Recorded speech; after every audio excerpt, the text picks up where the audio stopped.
I think you told me you're on track for like 180 million this year, correct? Hopefully 200, I think. Are you in the majority of Walmarts and Targets? Yeah, we're in all the Walmarts and all the Targets. Oh my God. What are you spending on Amazon ads? Somewhere in the like the 2 to 3 million a month range. You do have the #1 probiotics company in the world right now? We have the #1 on Amazon. At the end of this year, when we hit 200 million in sales, we'll have the #1 probiotic. What was the #1 thing that you would say took you from $0 to 200 million a year? Hi guys, welcome back. We got Logan Chierotti. And man, I am excited for this one. So I originally found you because I saw a tweet that you tweeted out. It was right when you came to Twitter, right when you started like posting a little consistently. And you were talking about making $15 million a month, but at your office outside there was homeless bums and all this stuff. And your point to that was you don't need this like super fancy, nice, expensive office to be pulling in massive numbers like you, because I have never seen anybody personally pull in the numbers like you. And I think it's so cool because you're such a humble guy after meeting you. But $15 million a month is absolutely bananas. And the funny thing about that tweet is when I saw that, I was like, oh, he must be in San Francisco or something. And I click on the tweet and it says Boulder, Colorado. And I'm like, that's where I am. So yeah, it's really nice for you to be here. And sure, I really want to start off by asking you, like, why Boulder? I don't have a great answer for that other than I grew up here and I love it. I never left. I mean, you look at where we are, it's beautiful. I like the seasons. I like the winter, the summer, the fall, the spring. So I find it a good place to raise a family, and it's a great place, man. I like the hiking. Yeah, when I went to Arizona and I said I was coming back, you said something I'll never forget. You said the allure of warm places often entices me, but I cannot seem to find a place better than this. Yeah, I like the seasons. I always find like I'm kind of poking around at other things, but I just like the change of seasons is very nice for me. There's something special about that. Definitely. And the extremity of the seasons, like it gets pretty hot up here, it gets very cold up here, for sure. But the falls and the springs are very, very visual. Yeah, and I've never seen a fall this visual. Yeah, it's like you need the warm and the cold to appreciate each other. Oh yeah, that's very true. That's very true. So yeah, I want to get into your business because you told me you started it in 2017, correct? Yep. And you had a few businesses beforehand. Yep. And something you brought up before is you said when you sold a few of those companies, you said like you can only, keep getting deeper into fitness so much or keep getting into nutrition so much. So I don't really necessarily want to focus too much on those previous companies. I want to talk about what led you into starting this company. Yeah, that works. Yeah, I think like I'd started a couple other companies, and like you said, I think people always like have this allure of like, I want to build a company up so I never have to work again. And I kind of had like done that to a point in like 2016, 2015. Like I had sold a company and I had enough to like maybe not work, but it depends on what kind of lifestyle you want. But for some people, not work. And I took a year or two off, and I found it really like the first 6 months were fun. And then you kind of get bored. You're like, okay, there's only so much traveling I want to do. There's only so much like hiking every day. And like you just kind of like get all that out of your system. And then you're like, all right, like building stuff is fun. Like working on projects is fun. Doing stuff with people I like to work with, like meeting new and like interesting people is fun. So I started poking around, be like, what do I want to do next? And I just saw the like e-commerce opportunity going on Amazon and just like online. I thought, this is a bit different than it had been back when I started like in the kind of e-commerce world in like 2006, 2007. It was like what I saw in 2017. I was like, okay, with Amazon and like some of these fulfillment things, like this is really a different world. So all that said, I'd always had an interest in supplements. I, worked at GNC and like take way too many supplements probably every day, but I'm super passionate about supplements. So I've been talking about starting a supplement business probably for like a year. My wife was like, you better just like do this or shut the fuck up, because I'm like tired of hearing about this. I was like, all right, I'm going to do this. So I have a business partner, Ryan, and we started 2017. We started Physician's Choice, kind of focus on like broad supplement categories, really. And then I can get into like the whole thing on that, but I don't know if you want to. Yeah, definitely. So when you started Physician's Choice, did you, first of all, is Physician's Choice, is it just probiotics, or are you mainly known for the probiotics? So we started with like a couple different supplements, probiotics being one of them, but also like a few other like herbal supplements. And what I quickly realized was, I think, you know, like I like to win. Like when I go into business, I like to win in categories. I like to be the best, like not to sound like super braggadocious, but I like to like do something and be like, okay, I'm going to be the best at this. So it's, you know, I want to win in the category.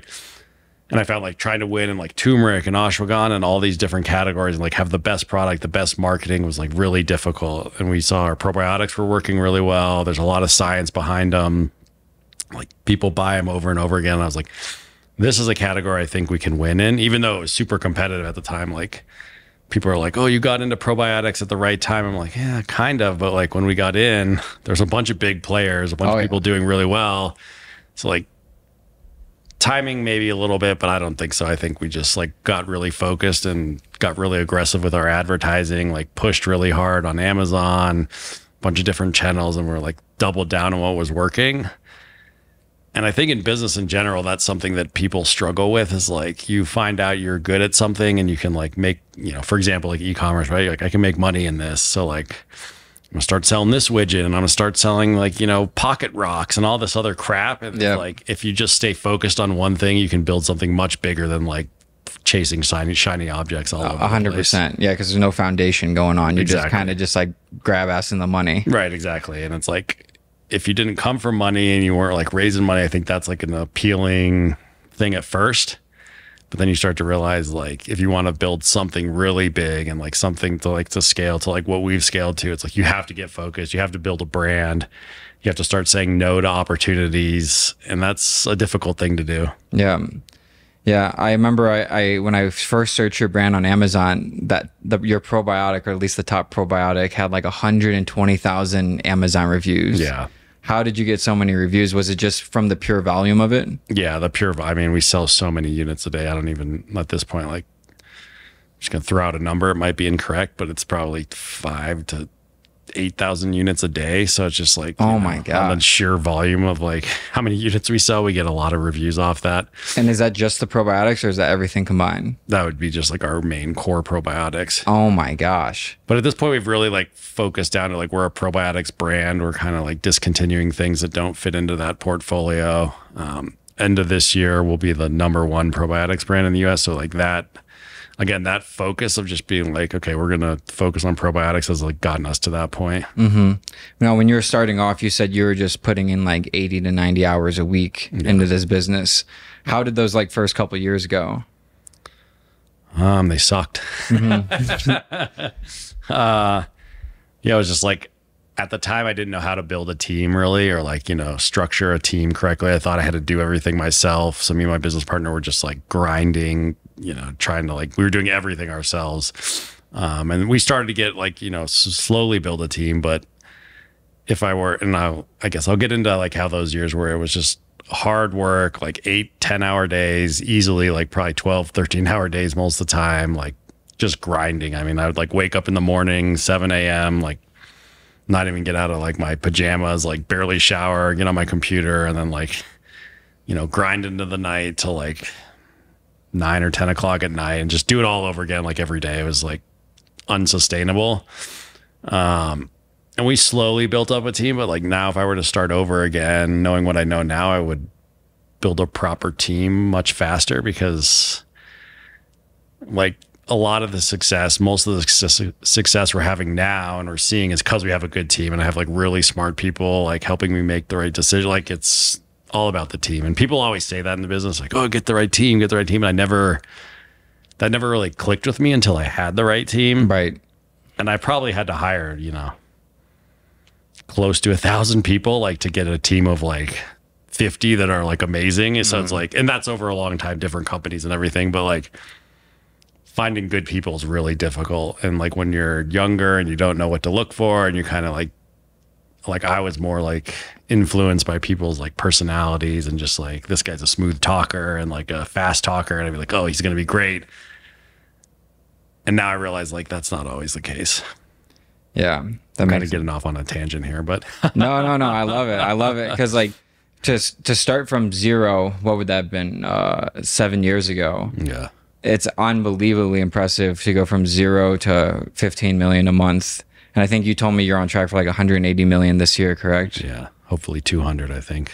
Looking for 200 million? Yeah. That's crazy. Yeah, that's the goal. So what was the number one thing you think, well, what was the number one thing that you would say took you from $0 to 200 million a year?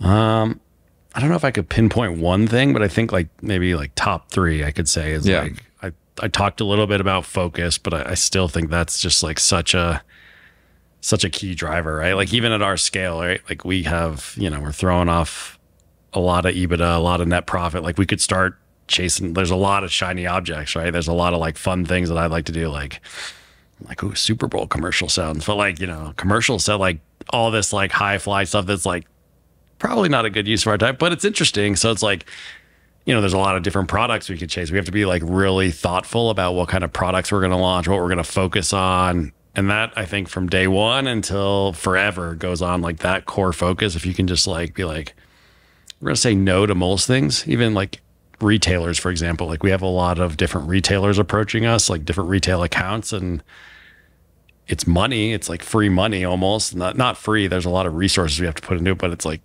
this is distribution, and we have to say no to a lot of that because it doesn't fit in with like, okay, this is probably not good for our brand, and it doesn't make sense right now because we're better off focusing on Target and Walmart. So I think focus is a big one. Mm-hmm. Number two is I think like the team, again, like getting a really good team. Like I never understood, I've told this story before, but I'll tell it again, is we were probably like 20, 30 million a year. Our finances were like a mess. Like I didn't know what was going on with our finances. Like kept like hiring people. I get like some lady like Mary Jo Sue, and she just like can't even like open her laptop. She's like, what is this like Slack? You're like, I can't figure that. I was like, oh, this is a fucking disaster. So I like call a friend of mine and I'm like, dude, I'm posting ads for bookkeepers and I can't find. He's like, what is this bookkeeper word you keep throwing around? And I'm like, well, isn't that what I need, dude? I got to get our book straight now. He's like, you need like a proper fucking finance person, dude. Like you need like a hardcore, like a, you know, like a VP of finance or a CFO. And so like, to me, that was like, oh, I was like, I don't really know what the fuck I'm doing here in this like finance world. Mm-hmm. So I got a really good director of finance at the time. He's now our CFO, Brock. And like, this guy is just a killer. Like he's amazing, you know? And like, I've learned a lot from him. He's learned a lot from me, but we learn a lot from each other. And like those kind of people, like I like building a team around me of people that I'm learning stuff from. Like I don't want to be the smartest guy in the room. Like if you're the smartest guy in the room, like you have the wrong team. Mm-hmm. Like I would say I'm really smart at some things, but the rest of my team, I'm like, I go to them, like I want advice on like finance strategy, like all these different things. I have a team of people that like, I love sitting in the room with these people. So I'm like, I'm learning a shit ton about business, about like e-commerce, like every day I'm like learning from them. So that to me, I would say those are probably the top two things, is like your focus and the team you surround yourself with. Like, and when I talk about team, again, it's not just like a bunch of people I hired that like just do whatever I say. It's like, these are people like, we'll get in like, you know, like my CMO, Alberto, like me and this guy will get in like serious arguments because like we have differing views, but that's good. Like, I don't want people that are just going to like take orders and like do whatever I tell them. I want people that are going to challenge me and like make me think a little differently, because I don't know everything. Like, you know, it's like, I know I'm good at building a team and I'm good at setting the vision and I'm good at like getting the right people in place, like seeing opportunities when they arise, but like, I'm not good at numbers. I'm not good at analytics. Like there's a lot of things I'm not good at. I'm like someone that does want to chase shiny objects. So like surrounding myself with people that put me in check on that is a good thing. So, you know, to answer your question shorter, like team and focus, I think are the two biggest decisions we made that got us where we are. That's amazing. Yeah, because I've never heard that type of answer before. I think a lot of people, especially, you know, on that newer entrepreneurial success route, they get a big ego and then they don't want the people to challenge them. They don't want to have people. I mean, so I know some people who don't want people who are like smarter than them around because it could like potentially hurt their ego. But yeah, that's some really good advice right there, to always keep yourself in check with the people around you. I mean, too, it's like, if you think about it, it's like to scale to 200, 500 mil, like billion, like to get to a really serious like company that's operating like something that's bigger than you are, like you have to hire people that are smarter than you. Like like my CFO, like this guy's, when it comes to like financials and forecasting and like budgeting, like this guy's like if I'm better at budgeting and like forecasting and like financials than my CFO, like that's a real problem. Yeah, like, that's an not issue. a good sign.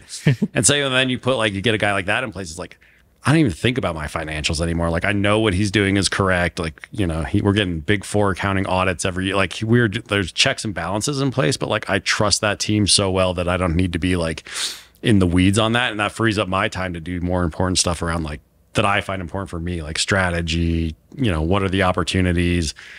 Because I think too, and I don't mean to get too off track here, but like when you ask that question, I think a lot of people think like, well, what are the tactics that got you there, right? Like what are the like the weird like tactical things or like the hacks that you can do to get there? And like there's always going to be those hacks and those like tactical things you can do in business to like scale, and like you find those things, these like kind of like arbitrage opportunities, I call them, right? Like, and I think there's some of that on TikTok Shop right now. Like there's always different, there's always these different opportunities, but like if you don't have the right team in place and you don't have like the right skills and abilities at the time to like really capitalize on those things, like you'll be able to take it maybe to like a few million a year, but you're never going to be able to scale to like 100, 200 million a year if you just have like a one-man operation. Yeah. I feel like when you start to scale, you kind of start to see who has that structure and who doesn't. For sure. Because as long as you have the structure, I feel like you can just scale to basically infinity. Yeah, exactly. And that's probably the hardest part, is getting those people in place, because you'll hire like, you know, I mean, I probably hired at this Physician's Choice like 10 or 15 different finance people before we got our CFO. Mm-hmm. And then there's so many different roles to fill, right? Like logistics, inventory, like, and you got to get like a rock star team in each one of these places so that all the pieces come together. And it's like, it's not going to happen overnight. It's going to happen in like not even a year. It just takes time to like slowly build out those pieces to the puzzle. And we're still building it, right? Like there's still like pieces we're adding every day. That is crazy. Yeah. I don't take you as a man who ever gets like complacent. Yeah, no, I like new challenges. This podcast is brought to you by dropshipping.ai. That means this podcast is brought to you by myself. This is my website. This website is completely free for everybody. I don't want your money now or later. This is not some funnel. This is completely free. You get a free dropshipping store built by AI. You get free products chosen by AI, and you get a free course on how to use AI to dropship in the modern day era. AI has changed every industry. Everybody knows that, and dropshipping is not excluded. We have the most relevant, most powerful, most up-to-date information specifically tailored to dropshipping and AI fusion that we're seeing right now. And like I said before, this is completely free. I'm one of Shopify's top affiliates in the entire world. In fact, I was awarded top Shopify affiliate in North America. So they pay me to give you guys this for free. It's a beautiful cycle called the cycle of life. So if you want to support yourself and support this podcast and support me, go to dropshipping.ai, claim that store, claim those products, claim that course, and let's get back to the podcast. Yeah, what was that time period like, or how long was that time period between selling your company and starting this one? That was like 2 years. 2 years. And I like got chickens and I like started gardening. Like, I mean, it was nice to like unwind a little bit and like, you know, reset. And like, I feel like I was a bit fried. So like part of that was nice, but I don't know, you know, like I was like in my 30s, like young 30s, like I had 2 kids. It just didn't feel like a time to be like, I feel like maybe when you get older, and I'm speculating here, like when you get into your like 70s and late 60s, 80s, like that's a time when you like want to slow down a little bit. But like 30s, 40s, even 50s, it's like, I don't know, like gardening all day and traveling all day is like, yeah, it's boring. Yeah. For me, it did. Especially you, because I mean, you're so into fitness, I can tell, and nutrition, that because of that, you have so much, I'm sure you have so much energy all the time. It's like, where do you put this energy? Like the garden can only take so much energy. Sure. Yeah. So yeah, and I can only travel so much before you're kind of like, okay, like I want to be home. I don't know. Everyone's got different stuff they're into, right? Like I like building businesses, like, and I won't say I love every day. Like I wake up some days and I'm like, fuck, this is hard and stressful. And like, you know, it's like, I'm not going to pretend like I love what I do every day, but for the most part, when I look back on like what I'm doing, I'm like, I'm having a good time. Yeah. And it's cool because your business is like helping a lot of people, like endless amounts of people. It is, yeah. That's what I really love about it. And it's fun when you like start something and then you start to like, you see it in like retail stores and you start hearing like people like, oh, I love your product. You're like, oh, this is cool. Like you're making an impact. Yeah. What was the secret to getting into the, because are you in the majority of Walmarts and Targets? Yeah, we're in all the Walmarts and all the Targets. Oh my gosh. I mean, that was really like from our success on Amazon, we kind of like leverage that. So like whether it's TikTok or whatever platform you're on, and like if you can dominate a platform and be number one on that platform, you can take that and then go to like Walmart, Target and be like, hey, we're number one here. Like, don't you want to have the number one probiotic in your stores? And then they'll say, hopefully say yes. In our case, they did. And then, but like once you get in that store, like people always think like, oh, retail, if I get in retail, I'm set. Like, yeah, we got into Walmart and then we had to start investing like really heavily into advertising on Walmart and like driving customers there. Like, you know, Walmart, they're not just going to like put your product in there and be like, okay, you're good. Like you got to be driving incremental sales and like pushing traffic to Walmart. So it's. And how do you do that?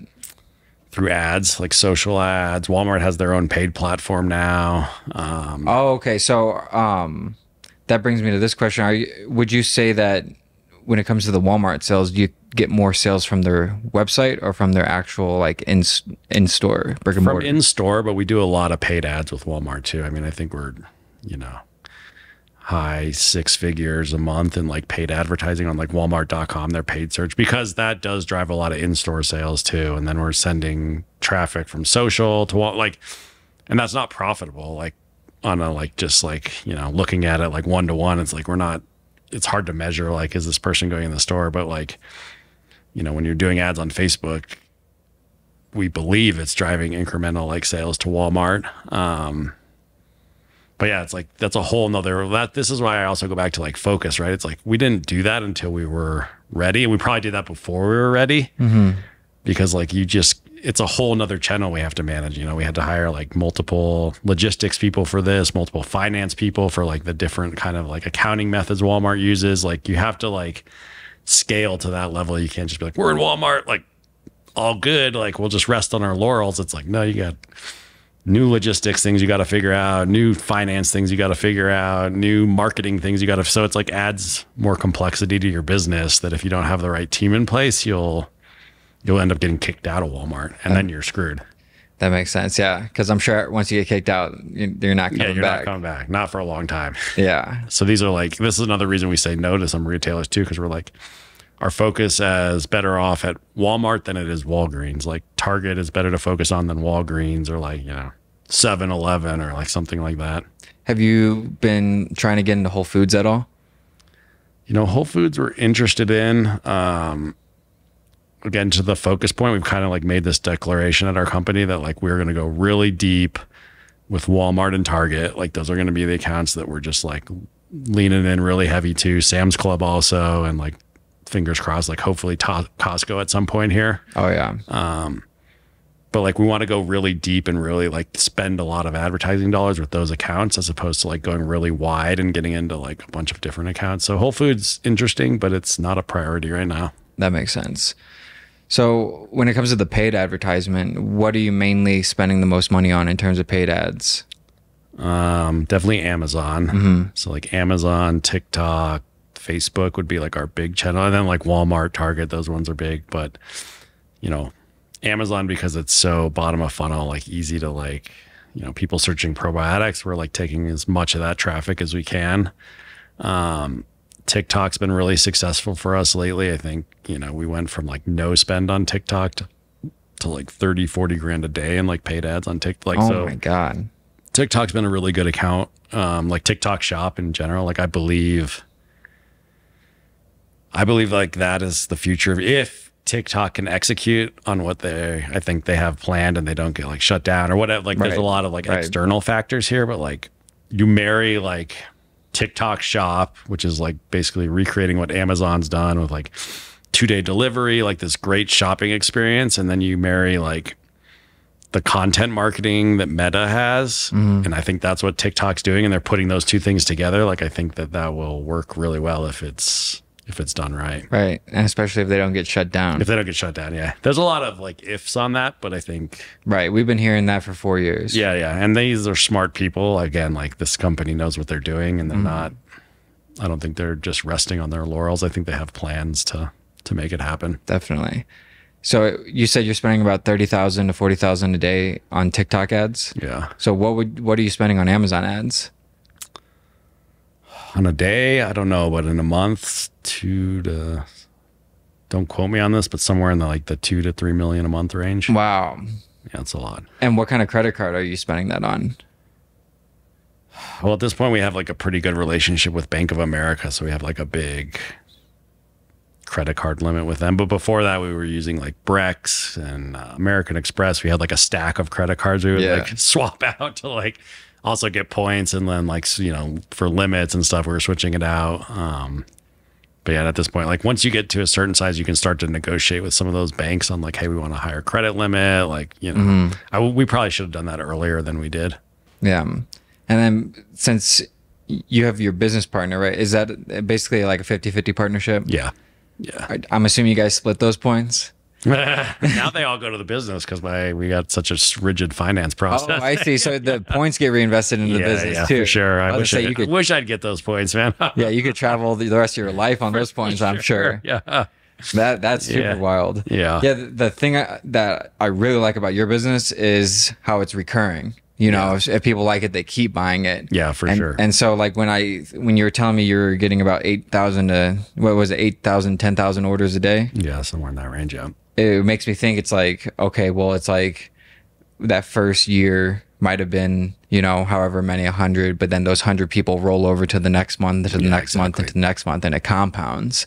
And that's such a crazy business to be in, because that point you keep bringing up about the shiny object syndrome, like in drop shipping, that is the thing. It's like people aren't really necessarily trying to build brands, but the people who do build brands off the drop shipping, they end up selling their companies or building an e-commerce store that potentially sells. I've seen it many, many times. Yeah. And that's something I've really learned from you. And that's the thought that keeps revolving in my head, is building that brand. Yeah. And not just going for the ease. Because I'm not going to say his name, but one of my friends once said, he goes, I'm very uncomfortable with putting money into anything that I won't see an immediate return on. And I'm like, yeah, that's probably like not the best way to approach business. I don't think. Sure. Yeah. I think I used to think like that, right? But now it's much more long-term thinking. And I think as you get older too, I'm 40 now, so I'm like an old guy. But as you get older, you start to realize like you got a lot of time. So if I can invest in something like, if I can put $100 in something now and that's going to be worth $1,000 in like 5 years, it's like, that's a great investment. Like it's worth doing. And you scale that up, right? Like just add zeros to that. Like that's unbelievable. And like you said, like the subscription component to us now is like, if you get in a good business with a good subscription, and then you can build a brand over time. Like building a brand does not happen over a year. Like this took us 7 years, and in my mind, I'm like, we still have a long way to go on like brand building. Like we got a huge hurdle to climb there. That is wild. Yeah. Like I think that like we're just like tipping the scale on that part, but like you start to get the brand part nailed down, and then the subscription part is just like a massive compound unlock, because it's just like that's when the like flywheels come off and you just like are printing money. Yeah. It's amazing, man. I mean, I feel like most people, we get complacent at a few $100,000 a month, maybe $1 million a month, but it's so cool to hear you say like, we still got a long way to go, and you're doing like 15, 20 million a month right now. We got a long way to go, for sure. It's wild. Was there anybody in your life that like, say like a mentor that you really learned from? Not like one particular person, but I've learned a lot from AJ Patel from Zesty Paws is like someone I learn a lot from. Like I learn a lot from a lot of people, like Rob from the Genius Brand, like not Genius Brand anymore, but I always refer him to that. Rob the Bank. I mean, I just have a lot of friends in e-commerce that I learn, I network with, and I learn a ton from them on different stuff, like David from Mary Ruth, like just different people that I've learned from. Like I wish I would have had like a closer like business mentor when I was younger, because I just had to learn a lot of shit the hard way, and it like took a lot longer, and I had to go through a lot of like ups and downs. Yeah. Where now I have like, I think in that time, like earlier in my career, I was so focused on just like working and grinding, and I never took the time to actually like get out and like network. And now that I've done that, I'm like, I have a network of like really successful friends who are really smart, who I like a lot and respect a lot. And like, we just share ideas, and that's helped a ton. That makes sense of why you're not complacent, because if everyone around you is such a crazy like business guy, it's very hard to go back. I got a lot of friends around me that are way more successful than I am, and I'm like, like Jeremy from Kitsch, like I'm like, I gotta like step my game up here. Right, like when you're back in the garden, it's just like Jeremy's killing it again. Sure. I got to get back out there for sure. That's super cool. Yeah, this has been like really enlightening. Like I said, it's very rare to have someone who not only has your type of like vision on growth, but also be able to back it up with the numbers, And I just think it's so cool how we met. And like we're like 5 minutes away from each other. And Yeah, a definitely. lot of people overlook Boulder. That's why I want to start off with that question. A lot of people overlook Boulder, but there's some amazing people out here in Boulder. Yes, for sure. Because at this point, with like how much it costs to live here, a lot of people don't realize that it's like separation by elevation. Yeah, yeah. And they're not expanding Kind of it. a sleeper town. Yeah, Like exactly. people don't realize that it's like a mini Austin or like, you know, mini Seattle. It's like there's a lot going on here, but people don't realize it for sure. Yeah, it's like a mini Austin that's going to stay mini because they got You can't build anymore. you can't build anymore. You can't build up or out. Yeah, yeah. And you got the mountains. It's a great place. Yeah. I like it better than Austin. Yeah. Oh, really? Have you ever have you ever lived anywhere besides Boulder? No. But I've traveled a bunch of these places and I just keep coming back here because I don't know. It's nice. It's hard to beat because the only thing it could use is an ocean, but You could use an ocean, but you can always travel to the ocean. exactly. I Exactly. find too when I go to trips like ocean places, I'm like, it gets a little boring after a while at the ocean. It does. The mountain is like a nice change of scenery, and there's like so much different stuff going on with where the ocean's just kind of like it's fun for a little while. But Yeah. That's why I had to leave Miami because I realized in Miami there's only 5 things to do. You're on a watercraft, you're at the ocean, you're at a restaurant, you're at a club, or you're at someone's balcony. Besides that, it's just like here I can think of like probably 40 things to Right, do off for the top sure. of my head. for sure, and then you can go visit the ocean when you want. Exactly. Yeah. But that's why I really like California so much is because it had the mountains and the ocean Yeah, and the it's got warm both. climate. It It's does. the only place. But like you were saying, when you don't have the seasons, I feel like you kind of like it does something to people mentally. Yeah, yeah. And that's why people in California are so crazy. Right. It's because they don't really get humbled by nature too much. Sure, bro. I think too, like the seasons, right? It's like winter. You're kind of like by the end of winter, you're like, God, I'm over that. And then spring comes around, you're like, wow, this like you really appreciate the spring and the summer. And in the summer, you're kind of like, I'm over the summer, and then you really start to appreciate the winter. So it's like that cycle. I think is healthy. I wonder if that's why there's so many big egos and cockiness in California is because they don't get humbled by nature too much. That's a good point. I never thought of that, bro. Just like you were saying in your company, like you want people around you to humble you and like Yeah. challenge you. So it's like when you don't have that, your ego nature. just grow and grow and grow. That's a good point, man. Winter will humble you for sure. Oh yeah, oh yeah, and that's why I really like doing the Wim Hof stuff. Have you ever gotten into Wim Hof at all? I never got into that. I do like cold plunges and stuff. I'm super Yeah. into that, but I've never gotten into Wim Hof stuff. Yeah, But I think like when you put yourself in cold, who you are really comes out quick. yeah, for sure. Because I've seen it in other people and I've seen it in myself. It's like these super jack guys, the first time doing a cold plunge, they're like screaming like a little baby. Sure. Definitely, man. Yeah. So do you have on your, I know you have a website, Yeah. correct? And what kind of traffic do you bring in through the website opposed to like Amazon? Not a ton. And is it built on Shopify? It's built on Shopify. We love Shopify. I think it's a great, I mean, I wouldn't build a website anywhere else for sure. I think for us, our website was like, we were just doing so well on Amazon, and we still are. And we've like done so well on there that that's just been a priority. Again, like going back to focus, we decided like D2C, not a huge focus right now because retail, Amazon, like it's hard to master all these things. So we're coming around to that. Like our website's going to be more of a focus here in like probably 2025, like, you know, redeveloping it, like putting some work. We're driving some traffic there, but I don't know. Amazon's just been such a good flywheel for us that we haven't pushed that super hard yet. But I know other brands that do really well on there. You know, it's like there's not many brands that do well on Amazon, well on their website, and well in retail. Interesting. Like Mary Ruth is like one I can think of that does that, but like it's pretty hard to like master all three of those. So like we've call it mastered like Amazon, retail, and now like our website is like the next thing we got to crack. So we're working on it. When it comes to the fulfillment, say for your website, does Amazon still fulfill those orders? No, we use a 3PL to do that. Oh, okay. Through Shopify, yeah, we have a 3PL. And where's that based out of? California, I think. I think the 3PL, I don't mind sharing, is it's called Amware. And it's all out of California? I'm pretty sure. Don't quote me on it. I'm not sure where it's based out of our 3PL. That's why I have good people because they manage this. Exactly. But we do have a good 3PL. I mean, because they've seen like our 3PL is shipping all our TikTok orders, which is like really scaled up, you know, like more maybe 4,000 or 5,000 units a day. And they've like handled that volume, like from 0 to 4 months, like that kind of volume has been good for 3PL to handle that. Who was your main competitor when you first came in? There's a company called BioSchwartz. They had like a big probiotic. Garden of Life is Oh yeah, a big brand owned by Nestle. owned by Nestle. They're owned by Nestle. Wow. Yeah. So like there's some big brands in the probiotic space that like we've knocked off that mountain, I call it, without Right. sounding too cocky, but like when we came in, it was like there were some big players, and Yeah, I mean, I think for the average person that would deter him from even like trying to compete, sure. especially when it's like a Nestle or something. So, how did you knock them off, or how were you able to scale so fast against those brands?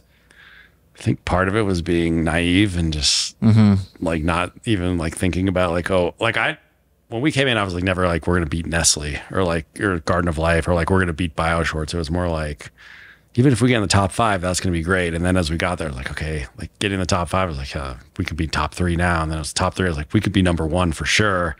So it was like naive in the beginning and then wanting to win once we got there. And I think in business, whether it's like drop shipping or like what we're like building a brand, it's just like consistency, focus, and like never quitting. Like there was many times in the early days I wanted to quit. Like I was like, this sucks. Like, you know, competition on Amazon early days, like people would like mess with your listings, you get your products taken down. Like it was just like really brutal. And we wanted to quit a lot of times, but I just kept persevering. Like I think people always give up too early. Yeah, That's probably the biggest thing I see in business. It's like, in my experience, at least, you have to go through some like really hard times and some shit to like get through to like the good times. And like, if you don't go through that and you're not willing to like go through that, then you probably won't make it. Like people are like, I want to quit my job and like start a business because it'd be easier. I'm like, yeah, no, probably not. Like it's probably way harder the first 2 years. And then like maybe years, like, cause it just takes a while to get the foundation going and like things built up. But if you like have some grit and you want to like stick with it and you're determined, you'll do fine. yeah. Like I remember at the beginning when I started everything, I was kind of jealous of the people who could just like not worry about the income and just not have to worry about their own strategy. But then like once I nailed it, I was like, oh, I'm so glad. I'm so glad I'm not doing that every day. 100%. Yeah. But in the early days, you're kind of like, I had the same thought. I was like, man, like having a job would be nice. Just like check out at Friday at 5 o'clock, have the weekends, like do whatever I want. Like that early days in a business, you're like, that sounds pretty nice compared to like working 7 days a week, like 10, 15-hour day, like that, you know. But once you get to escape velocity and you get out of that, you realize like, okay, this is really nice. Now I have the freedom to do a lot more. Yeah, that's what I was going to ask you. How long did it take for you to become profitable? First year we lost money. The second year we started to become profitable. But I've always been very aggressive with our profits. Like I've always reinvested a ton back into the business. Like we were profitable after year 1, like year 2 and beyond.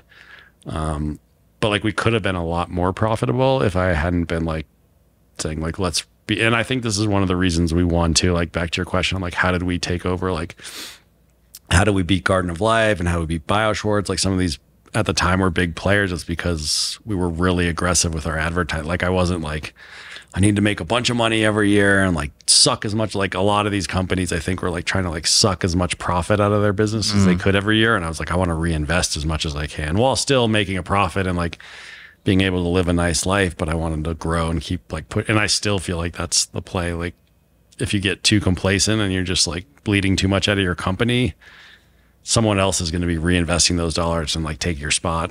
Right. So does that mean you do have the #1 probiotics company in the world right now? We have the #1 on Amazon.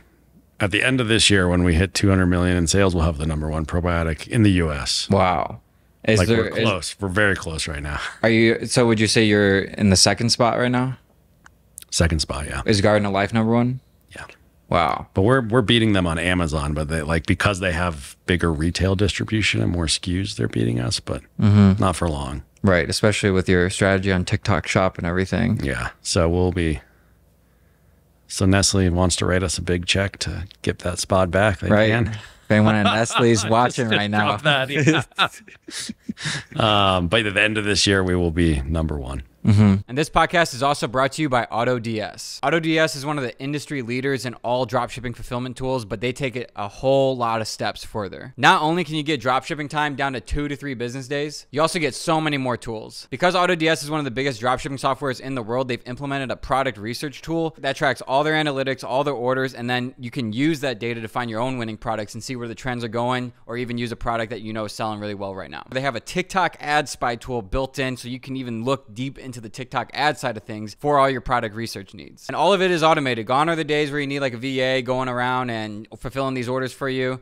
AutoDS, it is completely automated. Not even just the orders, but also the tracking updates and the returns. All of that is taken care of by them. They already have a lineup of 500 million products you can choose from. It sounds like a joke, but that's an actual truth. But I think what really makes them stand out is all their worldwide suppliers that they're connected to. Because most softwares are just like AliExpress and their own suppliers, but these guys are, you know, Amazon, Walmart, eBay, Costco, Target, Overstock, Lowe's, and so many more. AutoDS is truly the all-in-one tool you need for all your dropshipping needs. So if you'd like to test it out, go to the link in the description below. You'll get a special deal through my link. Whether you're brand new at dropshipping or an experienced dropshipper, definitely check these guys out.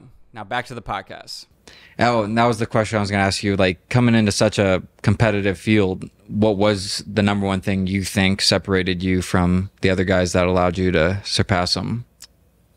I think initially on the Amazon, like everyone was doing these like private label products that were just like all the same. Like there was like one manufacturer all using, we were kind of like, let's do something different that's much better. That's a custom formula. It's going to be more expensive. It's going to be harder to do.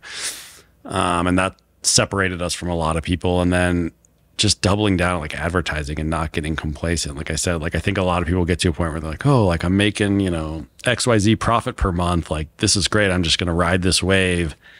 We never got to that point. Like, and to this day, I'm like, we're not riding a wave. Like we were super aggressive. Like, you know, like as far as like what we spend on advertising as a percentage of sales, it's like most people, like I tell them and they're like, what?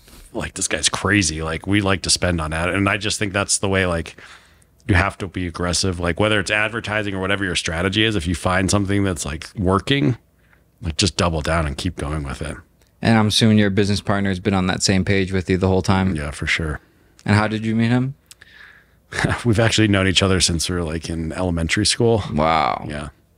Did he work on your previous businesses with you, or did he do his own? He did, yeah. So we've been like business partners for like going on like since we're like 25-ish. I'm 40 now. So what's that, 15 years? Yeah.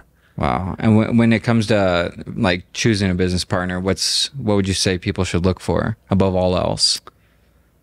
I always think it's good to like get to know someone really well first and like make sure you guys are aligned. I think like egos are like can play a big problem, right? Like me and my business partner have a really good like working dynamic where it's like I deal a lot more with like the people and like the team, and he deals a lot more with like behind the scenes, like, you know, like we just kind of stay out of each other's way, but we also like talk every day and like brainstorm ideas, but neither of us is like trying to be like the big shot, like I'm in charge kind of guy. And I think that can destroy a lot of relationships. And I think going into business, people underestimate the like, you know, it's like you're married to someone. So it's like people underestimate the challenges and the difficulty that they're going to experience. And like,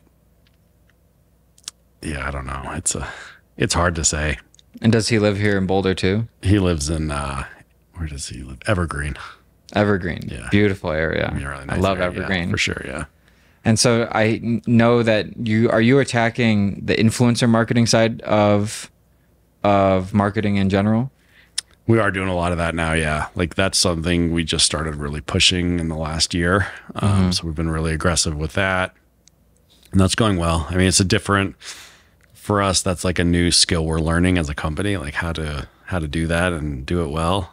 But we're figuring out. And like I said, like we're trying to hire the best people in that field. If there's any people looking for jobs, we're always looking for really good people. So, but like, it's a new skill for us. Like we're really good. I would say like our expertise has been like paid marketing. That's like really driven us really far to this day, like paid marketing on top of it. But from a marketing standpoint, that's been like our number one skill. And now we're like, okay, brand building, influencer marketing, like there's other stuff we've got to start learning how to do well. Is there anything that you haven't started that you're really interested to do? A lot of stuff. podcast advertising, TV ad, Super Bowl, like all these. The Super Bowl these would be crazy. That Super Bowl ad, I'm going to keep throwing that out there. Yeah, again, it's like the focus thing it comes back to, right? Like there's a lot of fun. Like, I don't know, you're a marketer, right? Like I consider myself a marketer. Like there's a lot of, I love marketing. So I got a lot of marketing things I want to do. Have you ever like requested quotes on the Super Bowl ads? Yeah, I think it's about like 7 million for like a 30-second spot. Wow. So if I can convince my CFO to let me go crazy, maybe we might get there. Yeah, I'd love to see what you guys do for that. Yeah. Did you see the Coinbase Super Bowl ad 2 years ago? I missed that. Do you remember what it was though? No, I don't remember. It was the greatest, in terms of effectiveness, the greatest Super Bowl ad I think ever. Really? All they did was a QR code with like rainbow iridescent around it, and it just bounced around the screen like that the DVD That thing. smart. And I forget, it was a basically if you scanned it, you got $5 free of crypto. Okay. Which is why like you knew we were at the top back in 2021. Sure, yeah. And yeah, they got I think, I don't want to even say a number, but it was like, I know for sure it was in like the tens of millions in terms of signups. Yeah, you got to think a little differently these days with like those ads. Yeah, that is like sure. Still to this day, like that's an ad that really sticks in my head, and I just think was just like so effective. Yeah, that's smart. Yeah. So do you think there was did you see a large uptick in sales when COVID hit? Did that have any relation to your brand? It didn't. Because we weren't really in the right, like, I don't want to say the right space, but like immune products and like products like that, like really took off. We just saw like marginal increase. I think a lot of brands too that were in retail saw a huge spike. At the time we were like just entering retail, I think, or like about to enter retail. So we didn't see a huge, like that was not a big driver for us of our business, which at the time I was like, oh man, I wish we had an immune product or like something that was like taken off in COVID, because I had a lot of friends that were just like cleaning up. But in hindsight, I'm like, it was good because it just like helped us build a more stable foundational business as opposed to having this like huge peak and then this huge like valley that we dropped off of. So I think it worked out. Yeah, that makes sense. Did you go to college? I did. I went to CU for 2 years and then I dropped out. Gotcha. Before it was cool. Before it was cool. I dropped out before it was cool. I think I was like I don't know. I was like in a big hurry to like start a business and like start making money. And like, I felt like I was like learning about like Russian history. And I was like, what is this? Because those first 2 years, you don't even get to business school yet, right? Yeah, I didn't. I think business school actually would be interesting, or like doing an MBA program. Like now the more I learn about business, like there's a lot of interesting stuff you can learn in like those programs. And in hindsight, like you have so much time, like, you know, like we have a lot of time in life to do business and make money. So I don't like say that like you got to drop out of college to be successful. I think that was like a fluke thing that like I got successful and dropped out. But it is odd how many successful people I know who dropped out of college or didn't go. For sure. My wife asked me, she's like, would you tell our kids to go to college? I'm like, I would. I think it's a good experience. Like you can meet a lot of good people. Like it's, you know, like, whether you could argue one way or the other, like about the education point, you know, like do you learn anything valuable in college? Like, I don't know, but I think that time in life is like a fun time to be like meeting a bunch of cool people and do a bunch of good networking and like establish some like new groups of friends. So I think there's value in it. Definitely. So that's another question I wanted to ask. I always like asking really successful people this because it's something I want to keep in mind as I continue to grow and eventually have a family. How do you, when it comes to making a lot of money and having children, how do you put them in the position where they don't get, say, like complacent, or how do you, or like, because obviously you want to give them what you didn't have and you want to give them such a great life. So what is your balance between that? It's a really good question. And I don't have a great answer yet because I'm still trying to figure that out. And my kids are still young. Because I think there's like, in my experience, like I grew up, we didn't have a lot of money. And like that drove me to want to be successful because I was like, you know, like staying in like shitty motels on vacations. Like my dad was a house cleaner. Like I like shared a pull-out bed in a trailer park on the weekends, like staying at his house with my brother. Like it sucked. And I was like, so that drove me to like be successful, I think, in my head at least. That's what I tell myself. But at the same time, like, I don't think forcing my children into like poverty is the right answer. And I like to do nice things. I like to like travel and stay at nice places, and I like to bring my kids, and like, you know, the end of this summer, we're like, or in May, I'm taking my kids to New York, and we're gonna do like a big New York trip. And like, I never did anything like that as a kid. I think it's a fun experience. I'm trying to figure out what is the balance there. I think, and I don't know yet because my kids aren't teenagers, but my idea, because my parents did this for me, actually. They were like, if you want a car, like, we'll help you get a car. And they bought me this like shitty, like, you know, $2,000 car, but they're like, you got to pay for insurance and gas. So I had to go get a job to do that. So I think there's like a balance of like helping your kids a little bit, but then making them work to like get the rest of it. So I'll probably do the same thing. It's like, you want a car? I'll buy you a car. Probably something nicer than my parents were able to do, but like, you're gonna have to get a job to pay for gas. Right. Like, you're gonna have to work. Like, if you want to like help in life, like, you're gonna have some responsibility. Yeah. You need something like run from while you have something to run to. Yeah, that's a good way to put it. So I relate to you when it comes to like those vacations. I had 3 brothers, and most hotels have 2 beds. Yeah. So like there'd always be 2 of us on the floor and then 4 on the beds. Yeah. And I remember right when I started making decent money, I was like having a nice place to come back to when you're on vacation changes like the entire dynamic of the vacation. Because a lot of people are like, oh, well, it doesn't matter where you stay, you're going to be gone most of the time. No, it matters. It's a huge difference. It's like while you're out, like that energy of whatever the house you're staying in kind of like continues with you. Yeah. And that's what I've kind of noticed, like being at this house. It's like this energy of like excellence is what I call the energy of excellence. Just like kind of you absorb it when you're around it. For sure. And then it makes you feel excellent when you go. It's like you see the excellence. Yeah. And if you're living in like a shitty spot and like you have like it kind of makes you have a shitty outlook on life. For sure, man. Yeah. And then like makes those experience, like, I don't know, like staying in a motel that like smells like fucking cigarettes and like piss and just is like disgusting. It's like, that's a much different experience than staying at like a Four Seasons. It's like 100% different. Like, as you like start to experience those nicer things, it's hard to go back. Yeah. So I think there's like a balance. Like, I don't want to travel and like go stay in a shitty motel just to give my kids that experience, because I don't want to have to do that. But I'm trying to figure that out. So we'll cross that bridge when I get there.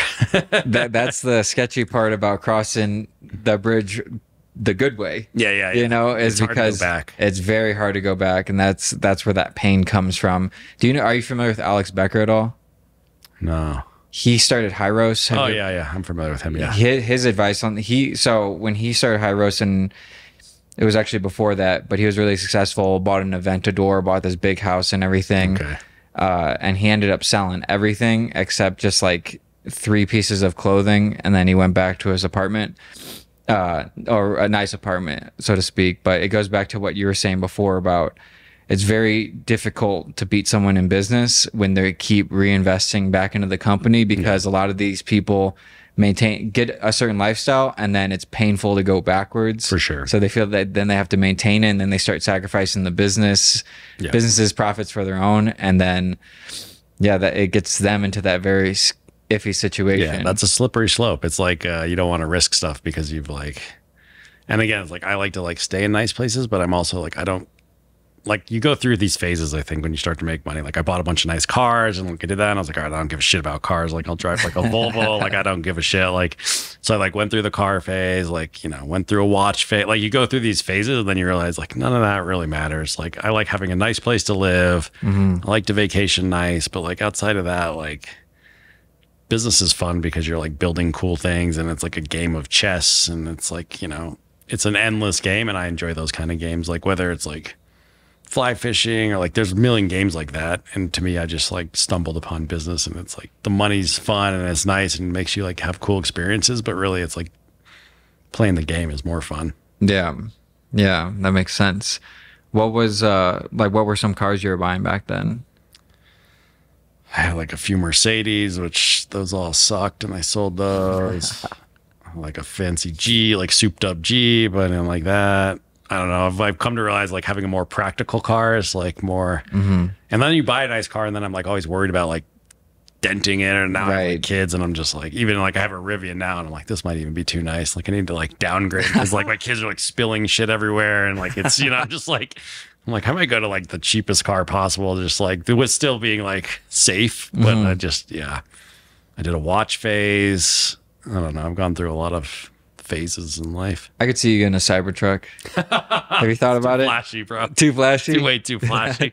Yeah, that's a car where it's like I don't think there's any car that can compare to the attention that one gets right now. When I got the Rivian, I was like, oh, this is way too much attention. People were like stopping me on the street. I was like, I don't want this much attention. And what made you choose the Rivian over any other car? I don't know, my neighbor got one, and then my friend Jeremy at Kitsch got one, and he was like raving about it. I do like it. It's a fun car, but like it's just, I don't know. I'm not a huge car guy. Yeah, that's good. That's good for the business too. It is, yeah. I have other things. I like to travel, and I like nice houses.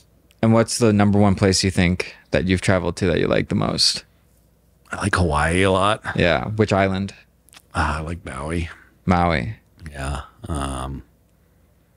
I like Aspen a lot. Yeah. My dream is like Aspen in Hawaii when I get old and retired. That's like the golden loop for me. Back and forth. You got half the dream down. I got half of it. Now I need the other. Now I need the Hawaii. But Hawaii's hard to travel to with kids. I do it, but it's a big haul. Yeah. So you currently live. You have two houses, right, in Boulder and Aspen. Yeah. Gotcha. So just need that third for the trifecta. Yeah. Yep. Yeah. So if anybody at what was the company? Nestle. Nestle Garden of Life. Huge. Yeah. You're watching this. Yeah. Then I can get my Hawaii house. Yeah. What do you think you would do if you ended up selling the whole company? I don't know. That's a little like I've been thinking about that, like projecting out in the future, and it's a little scary. Yeah. Because I bet even you didn't know you would scale this fast, this far. Because that's No, I didn't expect this for sure. There's no way I would have expected to be where we are today. And the thought of like selling and not having anything to do, I don't love that idea. So I don't know yet. Yeah. Because I mean, I saw Mark Zuckerberg in like the first 2 years got a $2 billion offer for Facebook. And then after 4 years got a $20 billion offer from Facebook. And he both turned those down because I think even he knew. I mean, I couldn't imagine turning down 20 billion at, I think he was 29 at the time. Yeah. But now it's a $1 trillion company. Right. So to have that vision, it's like, because you have the vision, like just to hear you say, yeah, we got so much further to go is like insane. It's just like, man, it's like, how much further can you go? Yeah, no, I would like to get to like 500 million a year and then $1 billion. Like there's a big runway. Right. Especially that compounding effect. 100%. So. And do you sell to other countries as well too? Not yet. We're just all the US. God. So there's like a ton of runway. Yeah. I'm like selling is interesting, but like, I don't know. Selling a company is a double-edged sword because there's a big payday and that you think you want that. And I've had that and it feels good, but then you got to start all over again, which is really hard. Right. Why haven't you sold in other countries yet? The focus thing, going back to focus. And then like, it's just like, we look at Europe and we looked at Canada, like there's a lot of regulatory stuff there that you have to do, like different packaging, different labels, like sometimes maybe even like different ingredients. So it adds a lot of complexity to the business. And there's still so much upside in the US that we're like, let's focus on maximizing the US. And then if we were to sell, that's like a good, if some big strategic buys us or private equity, like that's a great unlock for them for future value, or 5 years down the road we can cross that bridge when we're ready. Gotcha. And in terms of your monthly revenue, what percentage you think is from people on subscriptions? If I had to, I'm not sure off the top of my head, but I'm going to throw out a guess of like probably 30 to 40%. Gotcha. It's a pretty big chunk.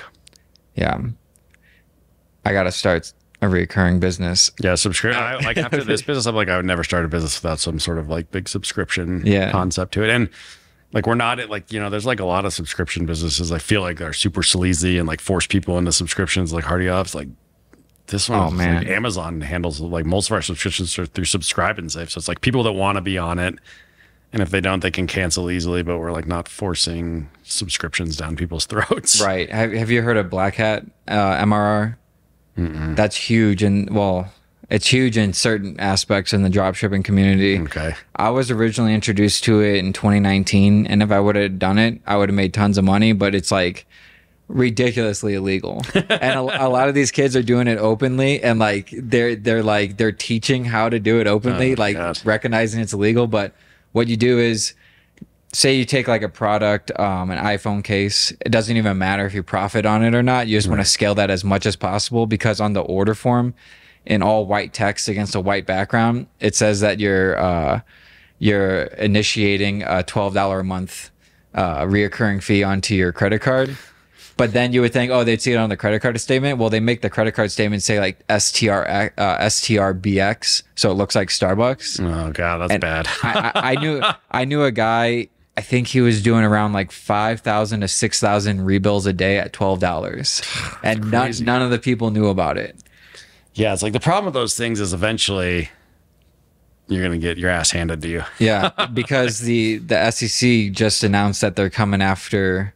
Those kind of people. Yeah, it's like just those things are just like, I don't know, in my mind, that's like there's a lot of cash grabs like that. I see it on like TikTok Shop right now, people just like doing cash grabs. But it's like, if you're not building a brand or like building something sustainable, then you're gonna have to find another cash grab in like a few years, and it's like, what's the point? Right. If you even make it a few years. If you make it, yeah. If you don't end up going to jail, which is like, then you're totally fucked. They're definitely coming after a lot of these people, because it's what happened was, like, they would be running through Stripe, and then Stripe would be like, what are all these chargebacks? Shut them down.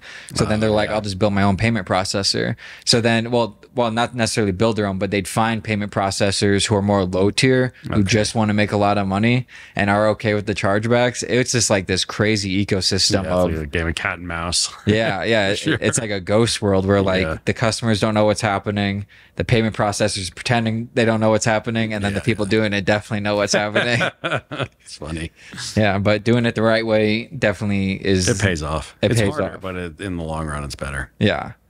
Well, I think this was amazing. Like, just having this conversation with you, I learned a bunch, and I know the people watching like are going to learn a bunch too. I can't wait to rewatch this, because there's so many things you said that I'm going to think about. For like the team thing was a really cool, like, big thing that I never really thought of, because I've been pretty like solo the whole time, and I've gotten really far that way, but I can't imagine what I could do when I actually build that team and then get that focus down on one thing. Yeah. It's scary to build a team, but it's worth it. Yeah, definitely. Well, Logan, thanks so much for coming through. This is awesome. Scott, for sure, man. Cool. All right, bud.